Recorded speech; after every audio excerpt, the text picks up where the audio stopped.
Matthew has a fantastic sense of what's needed because he can read the game and read the play. And in the game that you're talking about, Kulikov, I think, was suspended for that, and possibly both Forsling and we were down 3 defensemen. So what we needed was a real smart game from our offensive guys, right? Those are the guys that you need to recognize that we're a little short-staffed that night.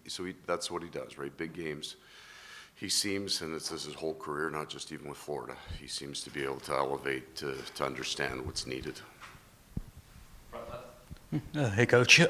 We've talked so much about just your guys' ability to limit shots on goal and be able to suppress the opponents. Second period yesterday, you guys had, I think it was a 14-minute stretch without allowing a shot on goal. You had it a few times in Boston. What's impressing you most about the team still being able to do that and potentially elevate it, especially as the rounds get deeper and you're facing the top-tier talent as you guys keep going?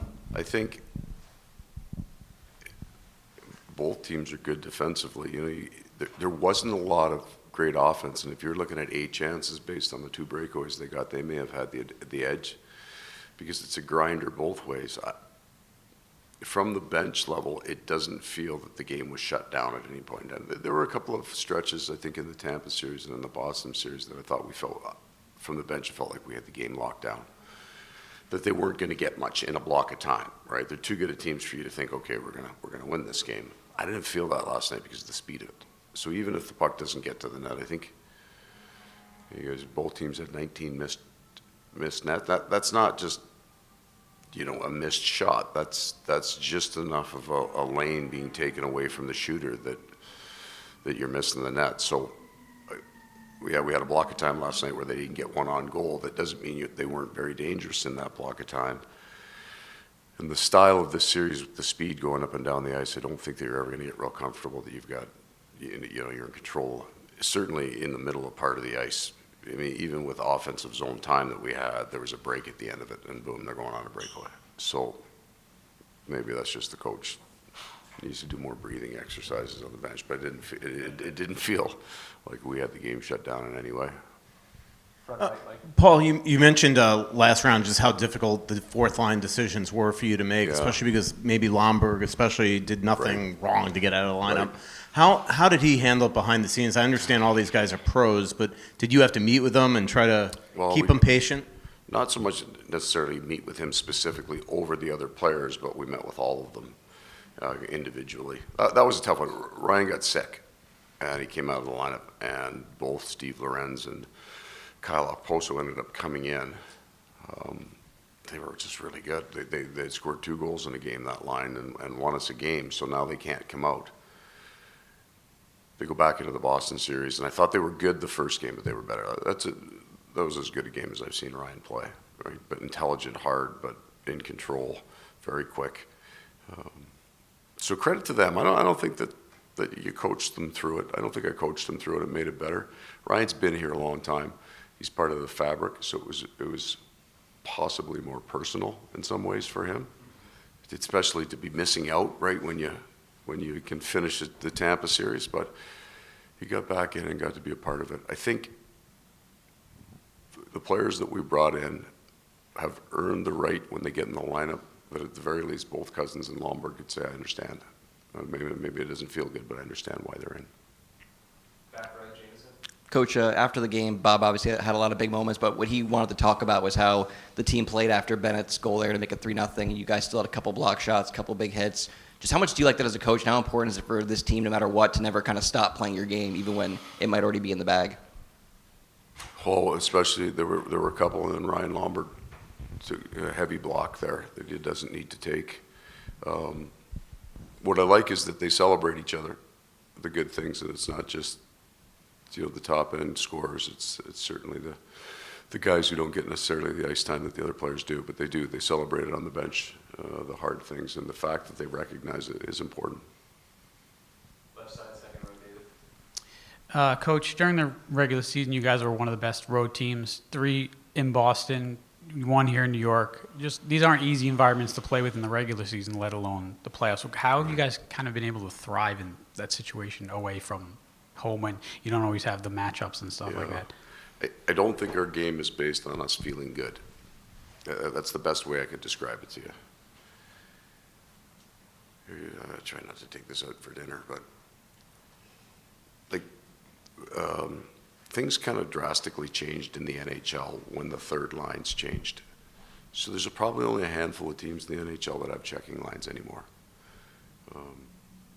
Interesting enough, Carolina's got a really good checking line in the Stahl line, and there's a big difference between their home and road record. I don't think this is true of Winnipeg, but the Lowry line is a dominant checking line. You go back when they used to say, well, you know, it was such a big deal, home and road was a major deal. That's the way teams were built. They had, and it's usually 3 veteran guys, and you could get away with clutching and grabbing.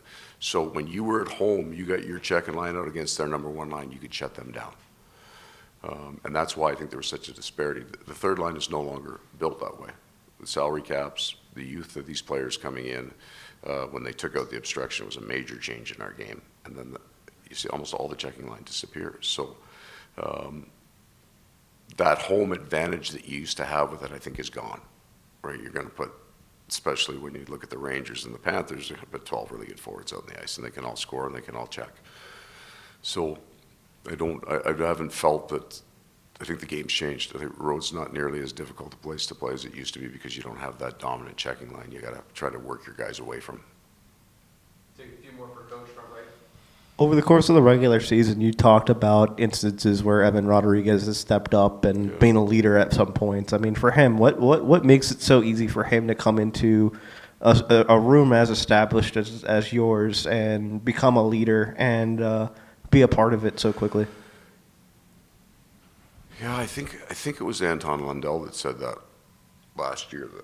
So we kind of try to protect our culture and ask players, you know, what's the best part of playing for the Panthers? And Lundell made a comment that how accepting all the players are in the room. It's like, and the new guys that came in even last year said it feels like I've played here 10 years with these guys. So that's the players and the leadership and the culture that they have and they've built.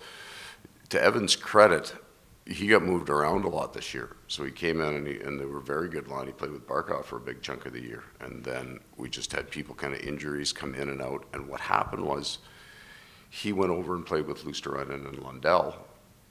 And he played his best hockey. And that's almost the turn for Lundell in his year as well. He didn't put a lot of points up early in the year. And he's kind of struggling, I think, a little bit. But when he went there was some speed.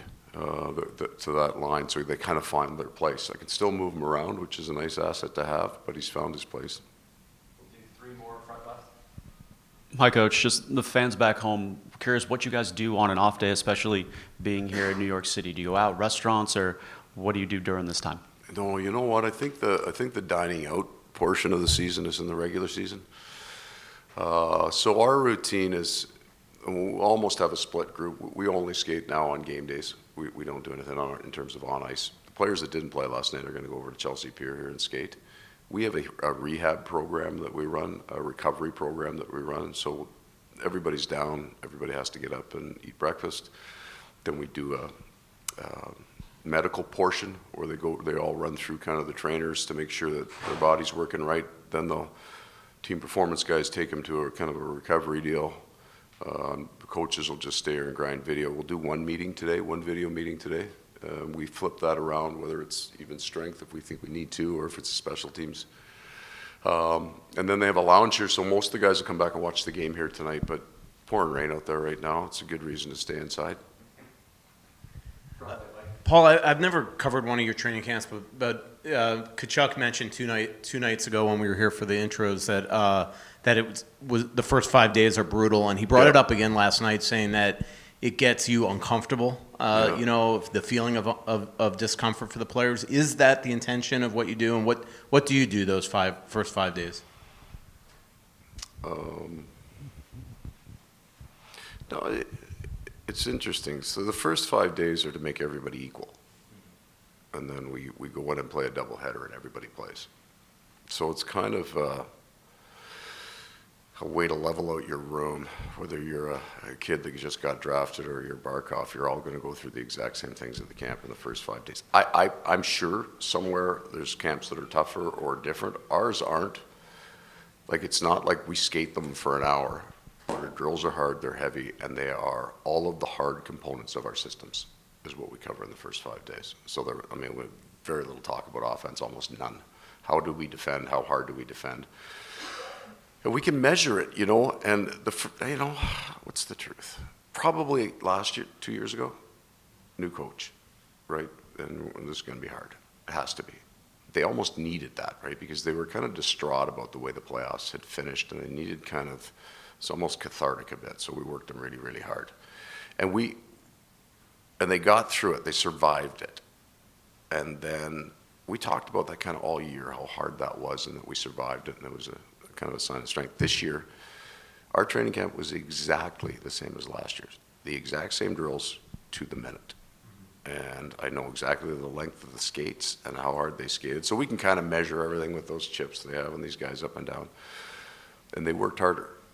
So they put more effort they pushed themselves harder this year than last year, and I wasn't screaming at them to do it. And that's when you're kind of like on the bench going, okay, these guys they were a focus group right from the start.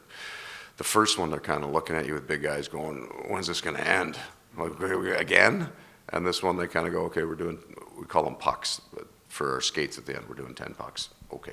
We know it's going to suck. And then by the time they get to that 6th or 7th puck, they start cheering for each other, and it kind of binds them. Last question, second row. Coach, you talked yesterday about losing game 1 last round and having to kind of right the ship against Boston. Obviously, this round you have a solid start, so how do you build upon that? Well, that's what we're talking about today, for sure, right? What was the difference? We won game 1 against Tampa, and then I thought Tampa played its best game the next game. And then we very probably played our best game in game 2. So we will assume then that the loser of game 1 plays their best game in game 2, and we're going to have to be that good tomorrow. Because both teams are still fresh, right? We had, before last night, we'd played one game in about 7 days, right? It's kind of the same with the Rangers. They're fresh. So one game doesn't hurt anybody. They're going to be going tomorrow, and they'll be fast. And then we won't necessarily look at it as a game. There's going to be a block of time for all 4 teams left where they own the game. So we had a stretch of time where the Rangers didn't get a shot, but there's also a stretch of time they were on us pretty good. 3rd shift out in the 1st period after the penalty kill in the 3rd. Manage those blocks. Just don't try to play 60 minutes in one, and manage the blocks of time where the other team's rolling.